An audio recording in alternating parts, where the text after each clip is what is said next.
پہلی بار گھر کے اندر ہونے والے جرم کی نشاندہی بھی ہوئی اور اس کو باقاعدہ طور پر جرم قرار بھی دیا گیا ہے.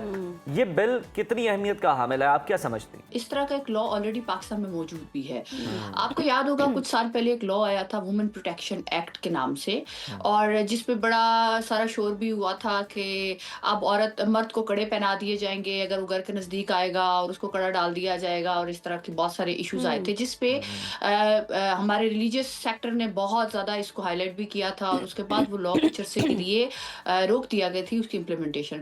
تو وہ پہلا ایک امید کا ایک جھونکا تھا جو لا پاکستان میں آیا وومن پروٹیکشن کے تحت. اس میں فرسٹ ٹائم ہراسمنٹ جو ڈومیسٹک وائلنس ہے اور جو ہراسمنٹ ہے اس کو ڈال دیا گیا تھا اس لا کے اندر, and this was the first initiative.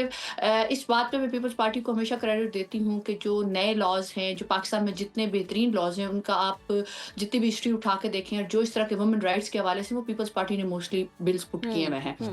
تو سندھ میں پہلے سب سے یہ لا آیا. اس سے پہلے ہوتا یہ تھا کہ ہمارے ہاں جب بھی خواتین جو فیملی میرج میں ہوتی تھیں, جو جن کی میرج انٹیکٹ ہوتی تھی, انہیں اگر ہسبینڈ کی طرف سے تشدد بھی کیا جاتا تھا نا, تو میں نے بہت سارے کیسز, کیونکہ میں فیملی لا میں ہی میری ایکسپرٹیز بھی ہیں, تو ہوتا یہ تھا کہ اس کو کبھی کمپلینٹ کے لیے تھانے بھیج دیا جائے تو آگے سے پولیس کہتی تھی کہ یہ تو میاں بیوی کا معاملہ ہے جی, وہ بیوی کوئی ہڈی تو نہیں ٹوٹی نا, کوئی دیکھو نا کوئی ایسا کوئی گولی شولی تو نہیں لگی نا, اس لیے جاؤ جا کے تو راضی نامہ کر لو, اس پہ کوئی قانون نہیں وہ کرتا. تو یہ ہمارے لیے بھی میرے 17-18 سالوں کی پریکٹس میں میری بہت بڑی امید تھی کہ وومن پروٹیکشن ایکٹ کی صورت میں ایک لا آیا تھا. لیکن انفارچونیٹلی بہت سارے لوگوں کو اس لا کے بارے میں نہیں پتا, بیکاز اس لا کو اس وقت بھی دبا دیا گیا تھا اور اس کی امپلیمنٹیشن اس طرح نہیں کی گئی. آج بھی وہ لا پنجاب میں موجود ہے اور وہ اس کی امپلیمنٹیشن تو خیر کی جا رہی ہے, لیکن اس کا پریکٹیکلی جو امپلیمنٹیشن جو ایجنسیز بننی تھی, جو اتھارٹی بننی تھی, اس نے اس طرح ورکنگ نہیں کی, یا ان کو اس طرح ورکنگ نہیں کرنے دی گئی.